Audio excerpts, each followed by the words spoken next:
بسم اللہ الرحمن الرحیم۔ شروع اللہ تعالیٰ کے نام سے جو بڑا مہربان اور نہایت ہی رحم کرنے والا ہے۔ تمام حضرات درود شریف پڑھ لیں۔ اللہم صلی علی محمد وعلی آل محمد کما صلیت علی ابراہیم وعلی آل ابراہیم انک حمید مجید۔ اللہم بارک علی محمد وعلی آل محمد کما بارکت علی ابراہیم وعلی آل ابراہیم انک حمید مجید۔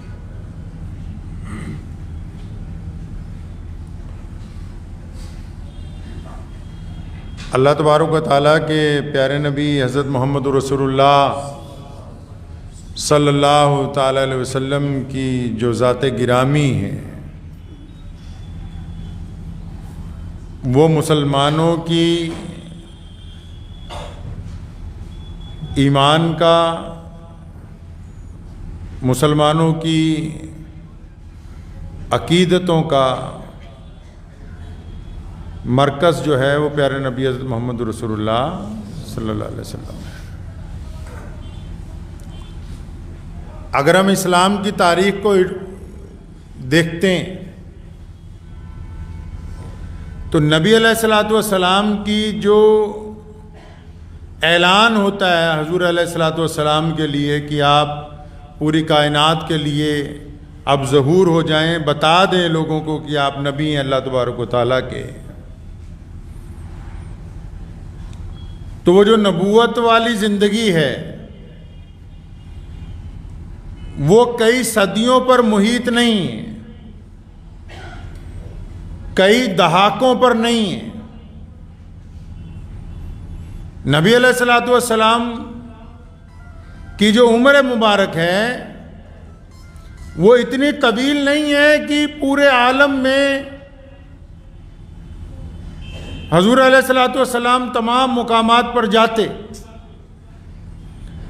آپ صلی اللہ علیہ وسلم کا سب سے بڑے انقلابی باتوں میں کہ یہ بات سب سے اہمیت کی حامل ہے کہ نبی علیہ الصلوۃ والسلام نے صرف 23 سالہ زندگی میں پوری کائنات کے انسانوں کے لیے ایک ایسے دین کی بنیاد رکھی جو اب سب سے بڑا مذہب بن کر دنیا کے سامنے موجود ہے۔ آقا صلی اللہ علیہ وسلم نے اس دین کی آبیاری ایسے کی ہے، اس کی بنیاد اس انداز کے ساتھ رکھی ہے کہ اگر 1450 سال کی تاریخ دیکھتے ہیں جب اللہ کے نبی صلی اللہ علیہ وسلم دنیا سے رخصت ہوتے ہیں، اور اس دور سے لے کے آج تک اگر اسلام کی اور اسلام کی مد مقابل طاقتوں کا موازنہ کر لیا جائے تو اسلام کو ہر دور میں اپنے سے زیادہ طاقتور لوگوں کا سامنا کرنا پڑا، لیکن اس کے باوجود اہل ایمان جو ہیں وہ اللہ اور اس کے رسول صلی اللہ علیہ وسلم کے حکم کے اوپر کھرے اترے ہیں، کیونکہ نبی علیہ الصلوۃ والسلام نے جتنے کام کیے ہیں وہ پریکٹیکل ہیں۔ حضور نبی علیہ الصلوۃ والسلام کی ساری زندگی عملی طور پر ہے۔ آپ صلی اللہ علیہ وسلم کی حیات مبارکہ میں جتنے کام ہیں وہ آپ صلی اللہ علیہ وسلم کے پاک اعلیٰ ترین کردار سے، جس کو خلق عظیم کا لقب دیا گیا ہے قرآن پاک میں، اس انداز کے ساتھ ہیں جس میں تمام کائنات کے لوگوں کے لیے رہنمائی ہے۔ آج بہت سارے لوگ مسلمان ہونے کے باوجود اگر وہ اپنے میدان میں کامیاب نہیں ہیں تو اس کا مطلب کہیں نہ کہیں وہ اس مشن سے ہٹے ہیں جو محمد رسول اللہ نے عطا کیا ہے۔ اگر کہیں ہمیں تھوڑی بہت ناکامی ہو جائے، اگر کہیں ہم پریشانی کی حالت میں ہیں، اگر کہیں ہماری اجتماعیت میں نفاق ہے، تو اس کی بنیادی وجہ یہی ہے کہ ہم محمد رسول اللہ صلی اللہ علیہ وسلم کی باتوں کو، محمد رسول اللہ صلی اللہ علیہ وسلم کے احکامات کو اپنی زندگی میں اتار نہیں پا رہے۔ اسلام کی ایک سب سے بڑی خوبی حضور نبی علیہ الصلوۃ والسلام نے اس خوبی کا اعلان مکہ مکرمہ کے پہاڑ پر کھڑے ہو کے کیا۔ خوبی یہ ہے کہ اسلام میں دوگلا پن نہیں، اسلام میں مصلحت نہیں ہے، اسلام میں وقت کو دیکھ کے حالات کے مطابق بدل جانا نہیں ہے۔ بڑے بڑے لوگ اس جگہ آ کے ناکام ہو جاتے ہیں، جب وقت آتا ہے تو ان کو لگتا ہے کہ نہیں یہ فلاں اگر میں کام کر لوں اب میری گاڑی چل پڑے گی، اور پھر آنے والے ٹائم میں پھر دیکھا جائے گا۔ اسلام نے لوگوں کے اندر سے اس دوگلے پن کو نکال کے اس کے اندر توحید کا مادہ پیدا کیا ہے۔ اور توحید صرف اس کو نہیں کہتے کہ صرف ایک اللہ تبارک و تعالیٰ کو مان لیا جائے، صرف ایک اللہ تبارک و تعالیٰ کی عبادت کر لی جائے۔ توحید اس کو کہتے ہیں کہ اللہ کے علاوہ دنیا کی تمام طاقتوں سے بندہ بیزار ہو جائے، اللہ کے علاوہ پھر امید کسی شے کے ساتھ نہ ہو، مکمل توکل اللہ کی ذات پہ ہو۔ اس کو کہتے ہیں توحید، کہ جس کے مطابق محمد رسول اللہ صلی اللہ علیہ وسلم کے احکامات کی تکمیل ہو۔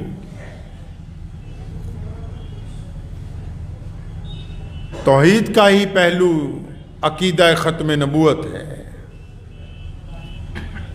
کہ جس طرح اللہ تبارک و تعالیٰ کے علاوہ ہم نے اس بات کو تسلیم کیا کہ اب کسی سے کوئی واسطہ نہیں ہے عبادت کا، اب کسی سے کوئی واسطہ نہیں ہے نفع اور نقصان کا، تو اس کے ساتھ اس بات کا اعادہ، یہ اعلان ساتھ میں کیا جائے کہ اب محمد رسول اللہ صلی اللہ علیہ وسلم کے علاوہ کسی کی اطاعت نہیں ہے، محمد رسول اللہ صلی اللہ علیہ وسلم کے علاوہ کسی کی اقتداء نہیں ہے، محمد رسول اللہ صلی اللہ علیہ وسلم کے علاوہ کوئی خاتم النبیین نہیں ہے۔ جب ان دو عقیدوں میں کوئی بندہ ٹھوس ہو جاتا ہے تو دیگر اعمال جو ہیں ان کا فائدہ پہنچنے لگتا ہے۔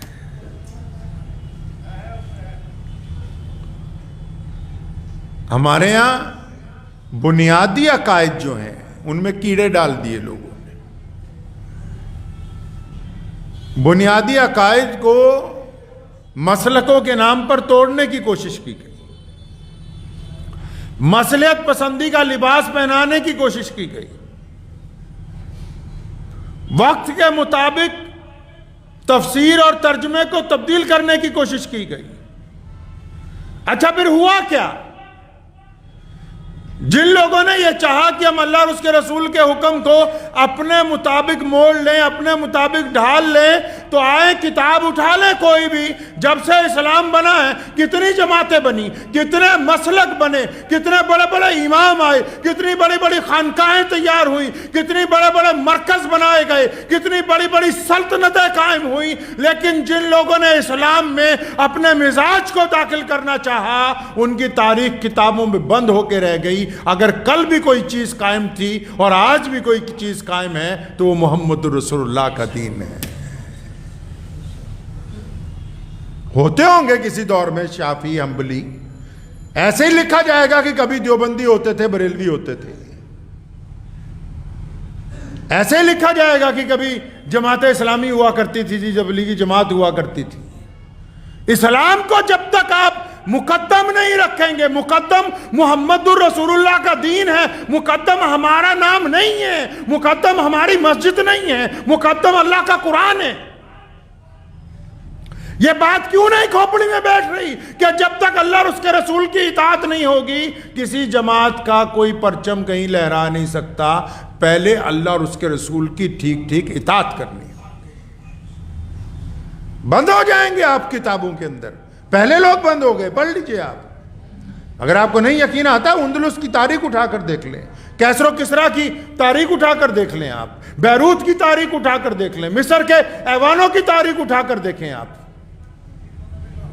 کتنے بڑے بڑے لوگ پیدا ہوئے، کتنے بڑے بڑے خلیفاؤں نے چاہا کہ ہم اپنے مطابق اسلام کو چلائیں، کتنے بڑے بڑے بادشاہوں نے چاہا کہ ہم قرآن پاک کو اپنے مطابق چلانا چاہیں گے۔ میں یہاں غیر مسلموں کی بات نہیں کر رہا، میں ان مسلمانوں کی بات کر رہا ہوں جو اسلام میں اپنا مزاج داخل کرنا چاہتے ہیں۔ اسلام آپ کے مزاج سے نہیں چلے گا، یہ محمد الرسول اللہ کے مزاج سے چلے گا، آپ کے مزاج سے نہیں چلے گا اسلام۔ آپ پریشان کیوں ہیں؟ حکومت کے ایوانوں میں آپ کی سنی کیوں نہیں جاتی؟ آپ کی عزت و احترام کیوں نہیں ہے اتنا زیادہ؟ آپ اپنے مسائل کیوں نہیں حل کروا سکتے؟ کیوں؟ کیونکہ جو بنیاد ہے آپ نے اس بنیاد کو کمزور کیا ہوا ہے جس کے اوپر کھڑے ہو کے آپ گفتگو کر رہے ہیں، اور جب تک یہ بنیاد ٹھوس نہیں ہوگی تو کوئی بھی گفتگو، کوئی بھی جماعت، کوئی بھی تنظیم، کوئی بھی علاقے کے لوگ وہ لوگوں کے سامنے عزت نہیں پا سکتے، کیونکہ فرمایا العزت للہ و رسولہ والمؤمنین، کہ عزت تو اللہ اور اس کے رسول اور مومنوں کے لیے۔ کن لوگوں کے لیے؟ جو اللہ اور اس کے رسول کا کہنا مانتے ہیں، جن لوگوں نے، جن کا مذہب اسلام نہیں ہے، وہ چاہے دنیا میں جس انداز سے زندگی گزارے، ان کو ٹھیک کرنا، ان کے انداز کو ٹھیک کرنا ان کے قائدین کا کام ہے، لیکن جن کا دین اسلام ہے تو کیا وہ اسلام کے مطابق نہ چلے؟ کیا ان کا مزاج اسلام کے مطابق نہیں ہونا چاہیے؟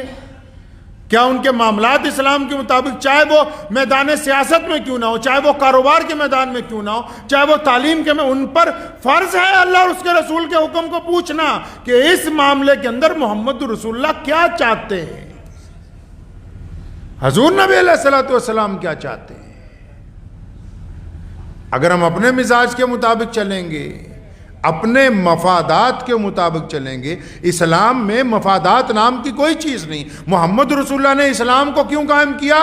تاکہ انسانوں کا بھلا ہو جائے، صرف مسلمانوں کا بھلا کرنے کی بات نہیں کی گئی۔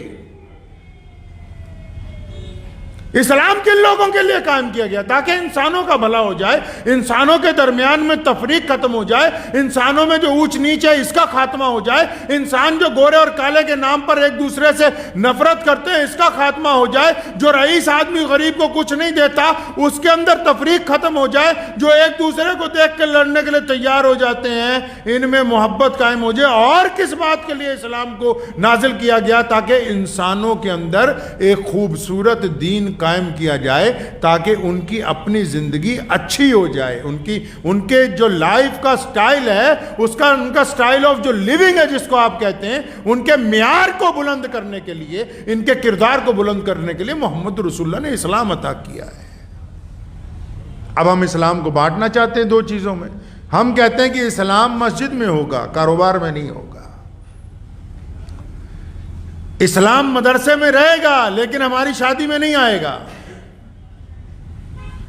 اسلام مسجد کے اندر تو ہوگا لیکن ہم جو اپنا پنچایت کرتے ہیں اس کے اندر اسلام نہیں ہوگا۔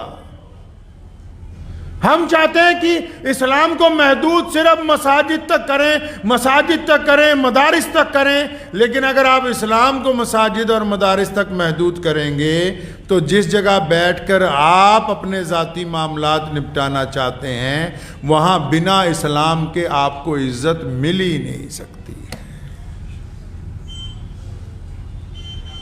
اچھے لوگوں کو میں دیکھتا ہوں، بڑھیا داڑیاں رکھی ہیں، ودیا چلے بھی کئی لاندے ہیں، اب شادیاں ہوتی ہیں، ڈی جے بج رہے، بیٹھے ہوتے آپ بھی دہیں پلے کھانڈے ہیں، اور ڈوب کے مر جاؤ۔ اگر تمہیں اسلام کی عزت کا احترام ہی نہیں ہے، پھر دوگلے پن نے عزت نہیں دلوانی اللہ کے حضور، کوئی دعا قبول ہونے والی نہیں ہے۔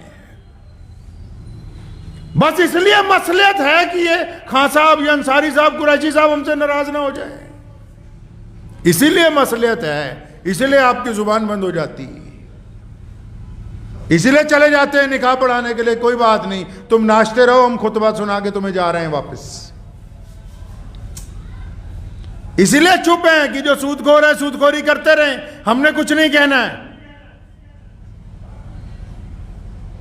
1 روپے کی چیز 110 روپے کی بیچتے رہو، منافع خوری کرتے رہو، پھر کہہ دو کہ ہم مسلمان ہیں۔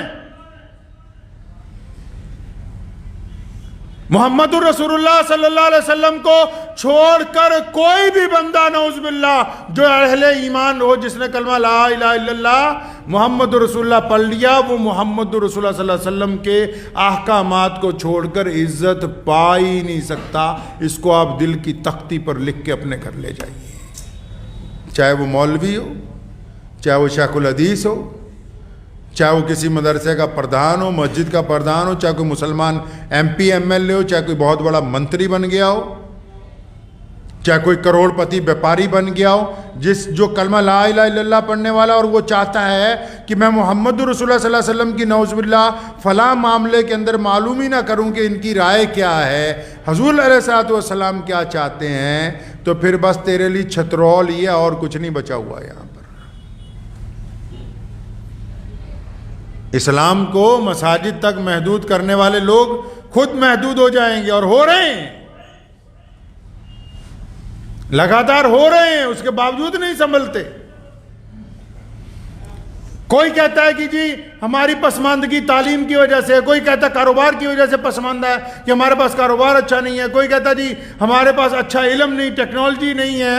اگر سب کچھ بھی تمہارے پاس ہو تب بھی کامیاب نہیں ہو سکتے جب تک اس میں محمد رسول اللہ کی اطاعت نہیں آ جائے، اللہ کے رسول کی اطاعت نہیں آئے گی جب تک۔ رسول اللہ صلی اللہ علیہ وسلم کی اطاعت میں کیا گفتگو ہے؟ محمد رسول اللہ نے، آپ کلمے پڑھنے شروع کیجئے، پہلے کلمے سے شروع ہو جائیے۔ محمد رسول اللہ بار بار ہمیں تلقین کر رہے ہیں کہ ملاوٹ نہیں کرنی، لا الہ، اللہ کی بات بعد میں کرتے ہیں، پہلے کہتے ہیں ملاوٹ نہیں کرنی۔ لا کا مطلب کیا ہے؟ کہ اور کوئی نہیں، اور کسی کو شریک نہیں کر رہا ہوں میں۔ اسلام بار بار اپنے پہلے کلمے سے اپنے ماننے والوں کو بار بار پیغام دیتا کہ ملاوٹ نہیں کرنی، اطاعت کرنی ہے۔ وہ کہتا ہے امام رکوع میں ہے تو تم سجدے میں نہیں جا سکتے، اور امام اگر سجدے میں تم رکوع نہیں کر سکتے، اطاعت کرنی ہے، ملاوٹ نہیں کرنی، پھر اطاعت کرنی ہے۔ اب نہ یہ ملاوٹ کرنے سے باز آتے ہیں، نہ اطاعت کرنے کے لیے راضی ہوتے ہیں، تو پھر اللہ کی مدد یہاں پہنچ کیسے سکتی ہے؟ اس لیے تھوڑی صرف نماز پڑھائی کہ بس امام جس طرح نماز پڑھائے اسی طرح کرتے رہو، نہیں، اس لیے امام کو نمونہ بنایا کہ یہ جس طرح محمد رسول اللہ کی بات بتائے اس طرح پیچھے پیچھے چلتے رہو۔ کلمے میں شہادت کا جز اس لیے رکھا گیا کہ ایک اللہ تبارک و تعالیٰ کی وحدانیت کے ساتھ ایک محمد رسول اللہ کی اطاعت کرنی ہے، اور پھر یہاں جو ملاوٹ دور کی، پھر اس ملاوٹ کو کہیں شامل نہیں کرنا، رشتوں میں ملاوٹ نہیں کرنی، دوستوں کے ساتھ ملاوٹ نہیں کرنی، کاروباریوں کے ساتھ ملاوٹ نہیں کرنی، پڑوسی کے ساتھ ملاوٹ نہیں کرنی، دیگر اقوام کے ساتھ ملاوٹ نہیں کرنی۔ یہ ملاوٹ کو روکنے کا حکم جب توحید نے پہلے جز کے اندر دے دیا، اب اگر کوئی مسلمان کلمہ بھی پڑھتا ہو اور باقی رشتوں میں ملاوٹ بھی کرتا ہو تو پھر وہ کس معیار کا مسلمان ہو سکتا ہے؟ یہ فیصلہ تو ہمیں خود کرنا ہے۔ نماز پڑھانے کے لیے 5 مصلے نہ آگے کر دیتے، محراب تھوڑا بڑا نہیں بن سکتا؟ تھوڑا بڑا کر دیتے، اس محراب کو ہو نہیں سکتا تھا؟ 5 بڑھیا مولوی رکھ لیتے 5 نمازوں کے لیے۔ پھر یہ آپس میں کوئی کہتا ہے میں رکوع کروں گا، کوئی کہتا ہے میں سجدہ کروں گا، کوئی کہتا ہے میں اقامت میں رہوں گا، پھر کیسے چلتی ہے نماز؟ یہ بار بار سکھا رہی ہے یہی نماز آپ کو، یہ درس دے رہی ہے آپ کو کہ اتفاق میں سکون ہے، اتفاق میں برکت ہے۔ آپ اکیلے نماز پڑھیں وہ لطف نہیں آئے گا جو آپ 50 لوگوں کے ساتھ نماز پڑھیں جو آپ کو لطف آئے گا۔ بار بار آپ کو یہ نماز کہہ رہی ہے کہ میں تمہیں اتفاق کا درس دے رہی ہوں، آپ کے سمجھ میں نہیں آتا۔ باہر جا کے تم کہتے ہو کہ ہم انصاری قریشی ہیں، گاڑے ہیں، پٹھان ہیں۔ غیرت سے ڈوب کے مر نہیں جاتے ایسے لوگ جن کو رشتہ داریوں میں پہلے برادری پیاری ہو گئی ہو؟ یہ بار بار کیا کہہ رہی ہے مسجد کہ کیوں نماز پڑھا رہے ہیں ان کو اکٹھے؟ کیا اللہ تعالیٰ کو صرف عبادات مقصود ہے؟ ہم بار بار اسلام کی روح کو قتل کر رہے ہیں، بار بار ہم خود بذات خود اسلام کو نقصان پہنچا رہے ہیں۔ پھر رونا یہ ہے کہ نہیں جی وہ فلاں مذہب والے اسلام کے خلاف بول گئے۔ ارے جن کے ہاتھ میں اسلام کا پرچم پکڑایا گیا انہوں نے خود اسے سرنگو کیا ہوا ہے، تو دوسرا بندہ کیوں نہ اس کے خلاف گفتگو کرے گا؟ بار بار نماز درس دے رہی ہے کہ آپ کو اتفاق کو قائم رکھنا ہے، کہ آپ کو کندھے سے کندھے کو ملا کے رکھنا ہے، آپ کو آپس کے اندر دل ملا کے رکھنے ہیں، آپ کو ایک دوسرے کی خبرگیری کرنی ہے، آپ کو ایک دوسرے کے ساتھ خیر سلگائی کے ساتھ پیش آنا ہے۔ اب وہ بات ہی باقی نہیں ہے، اذانیں ہیں، روح بلالی نہیں ہے۔ محمد رسول اللہ صلی اللہ علیہ وسلم کامل یقین چاہتے ہیں. آج بھی جو اللہ اور اس کے رسول پر کامل یقین رکھتے ہیں، پوری دنیا چاہے ان کی مخالفت کرتی رہے، لیکن عزت اللہ تبارک و تعالیٰ نے ان کو ہی دے رکھی ہے، ان کو ہی دے رکھی ہے جو اللہ اور اس کے رسول صلی اللہ علیہ وسلم کی اطاعت کرتے ہیں. اور جو ڈپلیکیٹ اطاعت کرتے ہیں، چاہے وہ جتنی مرضی بزرگ بن جائیں، جتنے مرضی ولی بن جائیں لوگوں کو دکھانے کے لیے، وہ سارا معاملہ دنیا کے اندر ہی ٹکا ہوا ہے، آگے جا ہی نہیں رہا. اور دنیا میں بھی ایسا ہی ٹکا ہوا ہے کہ بس جس طرف ایک بھیڑ چل رہی اسی کے پیچھے پیچھے سارے چل رہے ہیں. کبھی بیٹھ کے روزانہ رات کو اطمینان سے اپنے بستر پر لیٹ کے اس بات کو روزانہ آپ نے یہ سوچنا ہے کہ میں نے آج دن میں کیا پایا ہے، کیا کھویا ہے. کیا کاروبار میں نے اللہ کو پایا ہے کہ اللہ تعالیٰ کو کھو دیا ہے؟ کیا میں نے رشتوں میں محمد رسول اللہ صلی اللہ علیہ وسلم کی رضا حاصل کر لی ہے یا اس کو کھو دیا ہے؟ یہ رات کو بستر پر لیٹ کے سوچنا ہے. آپ اپنے اندر انقلابی تبدیلی آپ کے اندر لانے کی ضرورت ہے. ہمیں کوئی بہت بڑے بڑے لیڈر نہیں چاہیے. ایک صاحب کا مجھے کل فون آیا، چھوٹی سی گفتگو آپ کو سناتا ہوں. تو مجھے کہنے لگے کہ میں فلاں جو وزیر ہیں میں ان کو جانتا ہوں، فلاں بڑے بڑے جو منتری ہیں وہ ہمارے گھر آتے ہیں. میں نے کہا جن کا آپ نام لے رہے ہیں میں ان کو تو نہیں جانتا ہوں، لیکن میں اپنی قوم کے ان لاکھوں غریب لوگوں کو جانتا ہوں جن کے ساتھ صبح شام ہماری سلام دعا ہوتی ہے. ہم ان کو جانتے ہیں جو ہمارے ساتھ قوم بن کر کھڑے ہیں. ہم کسی بہت بڑی وزارت کو تو نہیں جانتے، لیکن ان لاکھوں کروڑوں لوگوں کو جانتے ہیں جو ہمارے ساتھ کندھے سے کندھا ملا کے نکلتے ہیں باہر، جو ہمارے ساتھ چلتے ہیں. جب تک ہم اپنے ان لوگوں کے ساتھ جڑے رہیں گے اللہ تبارک و تعالی ہماری عزت قائم رکھے گا. اگر کوئی بندہ اپنوں کو ہی چھوڑ دے پھر وہ غیروں کے اندر جا کے عزت تلاشتا رہے، اس کو عزت نہیں مل سکتی. اپنی زندگی کے اوپر تھوڑی توجہ دیں. پیارے نبی حضرت محمد رسول اللہ صلی اللہ علیہ وسلم کو پڑھیں. آج کل تو بہت آسان ہے میرے بھائی، یوٹیوب پہ پڑھ لیں، گوگل کے اوپر جا کے پڑھ لیں، بار بار پڑھیں حضور نبی علیہ الصلوۃ والسلام کو. تب آپ کو پتہ لگے گا ہمارے آقا صلی اللہ علیہ وسلم کیسے تھے. اور جیسے جیسے نبی علیہ الصلوۃ والسلام کو پڑھتے رہیں گے آپ کے اندر تبدیلی. فتویٰ کسی کو تبدیل، فتویٰ یہ جڑے مولویوں نے رواج بنایا نا دے فتویٰ، فتویٰ کسی کو تبدیل نہیں کر سکتا. فتویٰ کسی کو تبدیل نہیں کر سکتا. دنیا میں کوئی طاقت کسی کو تبدیل نہیں کر سکتی. پتہ ہے آپ کو یہ راز کی بات؟ بڑے بڑے لوگ ہمیں نہیں کہتے، دھمکیاں نہیں دیتے روز کی، مار دیں گے کاٹ دیں گے. کہتے ہیں نا کوئی بندہ پاور سے کسی کو تبدیل نہیں کر سکتا، کوئی بندہ فتوے سے کسی کو تبدیل نہیں کر سکتا. اگر آپ میں تبدیلی آ سکتی ہے تو وہ عشق سے آ سکتی ہے، اور وہ عشق جب محمد رسول اللہ سے ہوگا تب وہ تبدیلی آ سکتی، ورنہ کوئی اور ذریعہ تبدیلی کا نہیں ہے. فتوے سے اطلاع تو مل جاتی، جانکاری تو مل جائے گی، لیکن لاگو کب ہوگا؟ جب محمد رسول اللہ سے کو عشق ہوگا. کس سے عشق ہوگا جی؟ محمد رسول اللہ صلی اللہ علیہ وسلم سے عشق ہوگا. تو بس زندگی کا راز پانا ہے تو رسول اللہ صلی اللہ علیہ وسلم سے عشق کیجئے. رسول اللہ صلی اللہ علیہ وسلم کی باتیں پڑھیے، سنیے، ان کے نقش قدم پہ چلنے کی کوشش کیجئے. رسول اللہ صلی اللہ علیہ وسلم کے طریقے کو اپنانے کی کوشش کیجئے. رسول اللہ صلی اللہ علیہ وسلم پر بار بار درود بھیجیں. آپ کی زندگی میں تبدیلی آئے گی، آپ کے غم مٹ جائیں گے، لوگ آپ کو دعاؤں کے لیے کہنے لگ پڑیں گے. دعا کیجئے اللہ مجھے بھی آپ سب کو بھی ان باتوں پہ عمل کی توفیق عطا فرمائے. وآخر دعوانا ان الحمدللہ.